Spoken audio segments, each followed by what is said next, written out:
তো হ্যালো বন্ধুরা, welcome to my new mini blog. আর এই ব্লগটার মধ্যে আমি একটা কথা সবাইকে বলতে চাই, আশা করছি সবাই কিন্তু কথাটা শুনে যাবে। কথাটা হচ্ছে যে আমি কালকে রাত্রিবেলা শুয়ে শুয়ে কিন্তু আমি মানে সব ভিডিওর কমেন্টগুলো পড়েছিলাম কালকে, ঠিক আছে। তো কালকে কিন্তু কমেন্টগুলো পড়ার পর যেহেতু তোমরা এত ভালোবাসা দিচ্ছ, তার জন্য কিন্তু অসংখ্য ধন্যবাদ। মনটাও ভরে গেল কালকে কমেন্টগুলো পড়লাম যে। আর সব ভিডিওতে তোমরা কিন্তু 100%-এর মধ্যে কিন্তু 70%, 80% এরকমভাবে কমেন্টগুলো এসছে, আমি দেখেছি। তো কমেন্টগুলো হচ্ছে, দাদা তোমার বাড়ি কোথায়, তোমার নাম কি, তুমি কি ফোন দিয়ে ভিডিও করো, তোমার সম্বন্ধ নিয়ে এটা একটা বলো কথা, ওইটা একটা কথা নিয়ে বলো। তো আমি ভাবলাম যে না, যেহেতু তোমরা এত ভালোবাসা দিচ্ছ, তোমাদের জন্য তো একটা ভিডিও করতে হবে, কিছু করার নেই।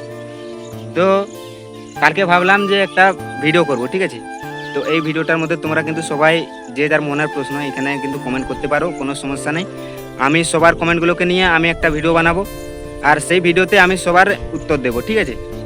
তো এইটা হচ্ছে ব্যাপার। তো আমি যখন লাইভে আসি কিন্তু কেউ কিন্তু ভালো করে আসতে চায় না। তো জানি না কেন কেউ আসতে চায় না, ঠিক আছে। তো তার জন্য বলছি, যদি লাইভে যদি সবাই আসতে, তাহলে সবাই প্রশ্ন করতে যে এইটা মানে এটা নিয়ে একটা বলো কথা, ওইটা নিয়ে একটা কথা বলো। তখন আমি সরাসরি কিন্তু সবাইকে কিন্তু জানিয়ে দিতে পারতাম যে আমি এরকম করি, এইটা আমার নাম, ওইটা ওইখানে আমি থাকি। সবাইকে কিন্তু জানানো মানে আমি জানিয়ে দিতাম, ঠিক আছে। কিন্তু আমি যখন লাইভ করি তখন কিন্তু কেউ আসতে চাও না লাইভে। তো মেন কথা হচ্ছে এইটা। আর তোমাদের মনে কিন্তু যা যা আছে সব প্রশ্ন করতে পারো, কোনো সমস্যা নাই। আমি বলছি এই ভিডিওটার মধ্যে সব কমেন্টগুলো আমি নেব, সবার কমেন্টগুলো। আর একটা ভিডিও বানিয়ে আমি তোমাদেরকে সবাইকে মানে পোস্ট করবো আর কি ইউটিউবে, সবাই কিন্তু দেখবে। আর ওই ভিডিওটা করলে কিন্তু আমার কোনো টেনশন থাকবে না, কারণ তোমরা কিন্তু প্রায় দেখছি মানে দূর দূর থেকে কিন্তু সবাই দেখছো ভিডিও, অসংখ্য ধন্যবাদ, ঠিক আছে। আর এত এত পরিমাণে যে ওই মানে সেম টু সেম কমেন্টগুলো আসছে, তা দেখে কিন্তু আমি আর থাকতে পারলাম না, সেই জন্য কিন্তু এই ভিডিওটা করছি। হ্যাঁ, তো ঠিক আছে, তাহলে এইটা হচ্ছে কথা।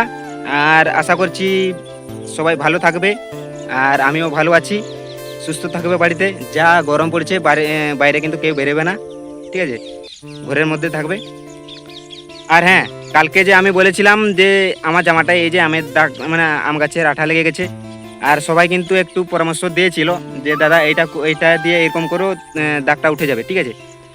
তো আমি কিন্তু ওই মানে সবার কিন্তু কথাগুলোকে নিয়ে আমি বাড়ি গিয়ে কিন্তু কাউকে বলিনি, মাকেও দেখাইনি আমি জামাটা। তো ওই সবার পরামর্শ মানে একটু নিয়ে তো আমি কিন্তু ট্রাই করেছিলাম, কিন্তু সবারটা কিন্তু একটু একটু কাজ করেছে, ঠিক আছে। তার জন্য কিন্তু অসংখ্য ধন্যবাদ। আর জামাটা কিন্তু একটু একটু মানে একটু একটু দাগ আছে, বেশি থাকেনি। তো আমাকে কিন্তু খুব জোরে বাঁচিয়ে দিয়েছো তোমরা, তার জন্য অসংখ্য অসংখ্য ধন্যবাদ। লাভ ইউ অল। আর এরকম কিন্তু সাপোর্ট করতে থাকো আমাকে, আর আশা করছি সবাই এরকমভাবে সাপোর্ট করবে। আর আগামীকালেও আমি তোমাদের জন্য ভালো ভালো ভিডিও নিয়ে আসবো। আর এই হচ্ছে কথা। তো ভালো থেকো, সুস্থ থেকো, বাড়িতে থেকো, গরমে কেউ বেরিও না বাইরে, ঠিক আছে। আমিও 2-4টা তোমাদের জন্য ভিডিও বানিয়ে আমি কিন্তু বাড়ি চলে যাচ্ছি, কারণ এখন থেকে গরম যা রোদ দিচ্ছে, ঠিক আছে। এখন বাজে প্রায় তাহলে এখন বাজে 6টা 58, এখন থেকে রোদটা দেখো, ঠিক আছে। তো আমি এখন কিন্তু বাড়ি চলে যাচ্ছি। তো দেখা হচ্ছে নেক্সট ভিডিওতে, কমেডি ভিডিওতে, ঠিক আছে। তো কমেডি ভিডিওগুলোকেও আশা করছি ভালোবাসা দেবে, তার জন্য অনেক অনেক সবাইকে অসংখ্য অসংখ্য ধন্যবাদ। তো ভালো থেকো, সুস্থ থেকো সবাই। বাড়ি থেকে কিন্তু বারবার বলছি, কিন্তু কেউ বেরোবে না, যা গরম পড়েছে, ঠিক আছে। তো দেখা হচ্ছে নেক্সট ভিডিওতে। Tata, bye bye, love you all.